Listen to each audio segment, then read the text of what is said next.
I am Ferdinand Marcos, and I am the President of the Republic of the Philippines. I stand today on behalf of 110 million Filipinos. Hi everyone, hello universe, it's me again. Shout out sa inyo mga beswan. Ako, mayroon tayong magandang balita mga bes. This is good news for everybody. Malamang manggagalait na naman yung mga DDS. Ay, nako, talaga naman galing talaga ni speaker mga kababayan. Matindi ito. Pag nagpo-post ako about kay speaker, aasahan nyo yung mga ano guys yung mga DDS. Ang mga dilis laging nasa comment section ko anong pinagsasabi. Ang sasama talaga mga pag-ugali o basahin ko po sa inyo kung ano ito.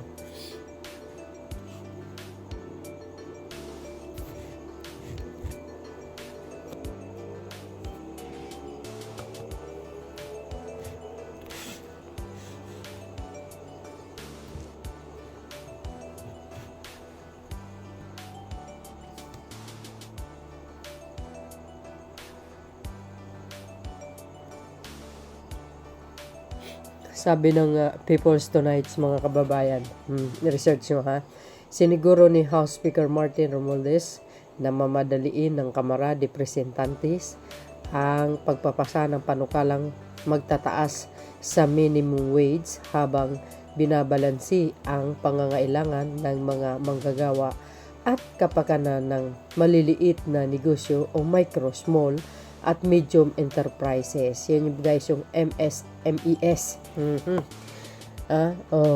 The House of People is working tirelessly. Oy, wow. To craft a wage increase. Measure that meets the needs of our workers while ensuring that business, particularly MES, are supported during this transition. This is a critical step toward achieving inclusive growth and addressing the immediate challenges faced by the Filipino families, sabi ni Speaker Romualdez mga bes. Malamang, alam nyo, manggagalaitin na naman po ang mga DDS. Di ba? Gumawa si Speaker ng paraan. Mali pa rin sa kanila. Pag walang ginawa, si Speaker laging pinupuna. Ngayon, may magandang gagawin, pinupuna. Ang laging tama sa kanila, si Garutay. Grabe, no? Mabuti pa to si speaker. Talagang nakikita mo yun, solid talaga ang kanyang pagtatrabaho at yung kanyang leadership. Magaling. Kaya nga, sabi ko nga sa inyo, talagang fit na fit yan sa next pinuno ng bansa, mga bes. ayaw na mga dilis natatakbo siya. Ano naman kung tatakbo? Bakit? Kayo lang ang pwede tatakbo. Kung tatakbo man si Garutay, di walang problema. Di ba? Ayaw nyo pa yun, maglaban silang dalawa. Sino ngayon ang totoong ibubuto ng taong bayan? Tuloy. Martes ng gabi, Enero 28, ayan nang nakipagpulong si Romualdez sa leader ng mga pangunahing labor groups sa bansa sa Social Hall ng Office of the Speaker sa Batasan Complex, Quezon City para pakinggan ang kanilang mga hinaing at mungkahi kaugnay sa hinihinging dagdag sahod. Ayan humihingi ng dagdag sahod. Ngayon, at si Speaker naman gumawa ng paraan. Sigurado yan, no? Pag-usapan sa House. Gumagawa ng paraan, binabatikos pa rin ng mga dilis. Ganyan sila kasama ng pag-uugali, mga kababayan. Gumawa ka ng tama, mali pa rin sa kanila. Kung wala kang ginawa, lalong mali. Ang kanilang pagpupuna. Ang laging tama sa kanila, si Garutay. Pero hindi nila nakikita yung ginawa ni Garutay. Saan nilagay, kung saan napunta yung malaking pera na budget niya, mga beswa. Diba?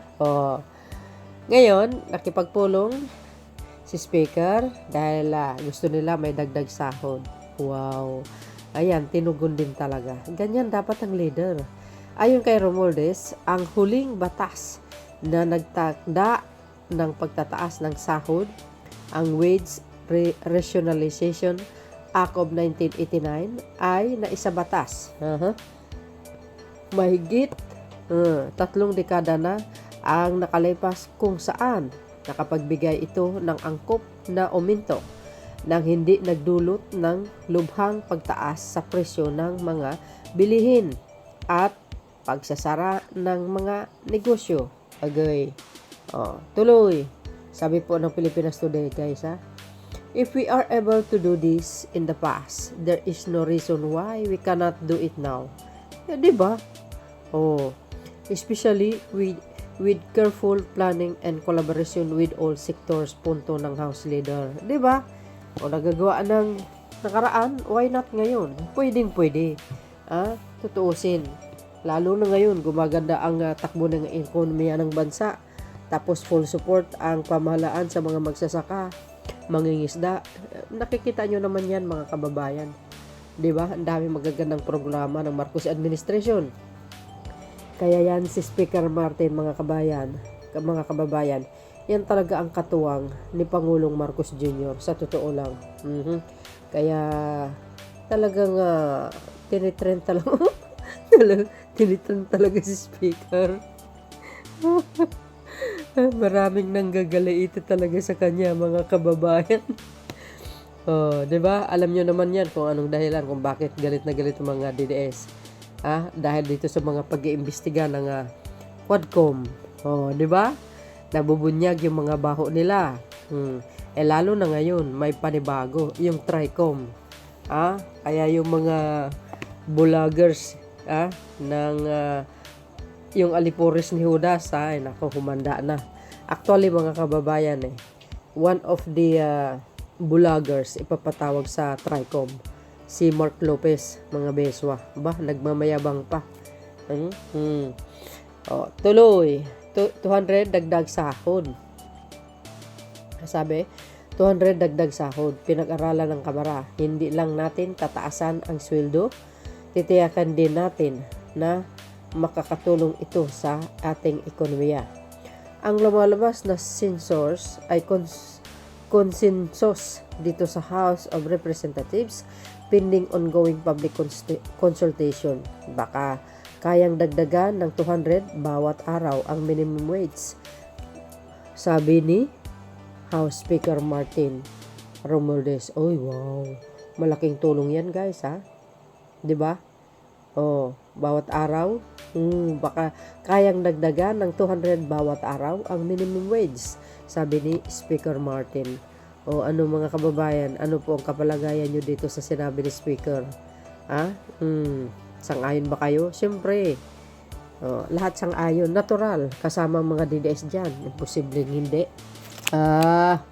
Sabi ko ang tagumpay ng Marcos Admin, at saka ni Speaker, tagumpay din ng mga DDS. Ay, posible. Huwag yung sabihin hindi. Nako, so, maganda itong mga plano, hakbangin ni Speaker Martin sa totoo lang. Di ba? Sa lahat ng mga nagdaang Speaker of the House, walang ganitong klaseng napaka-hardworking ni Speaker Martin. Katulad ni Speaker Martin. The best talaga ito si Speaker Tsaka isa pa very well mannered dito. At mabait, mga kababayan, sa totoo lang. So dahil dito, guys, ano po ang kapalagayan nyo? Siyempre, masaya. Di ba? Malaking bagay na yan So yun, guys, ang pinaka-latest updates video ko sa inyo. Maraming salamat sa inyong watching. Don't forget to like, hit the button bell para lagi kayong update sa aking mga upload videos. Bye. And babush. God bless Philippines. Si Speaker lang ang sakalam. Next naman. Susunod na Pangulo ito.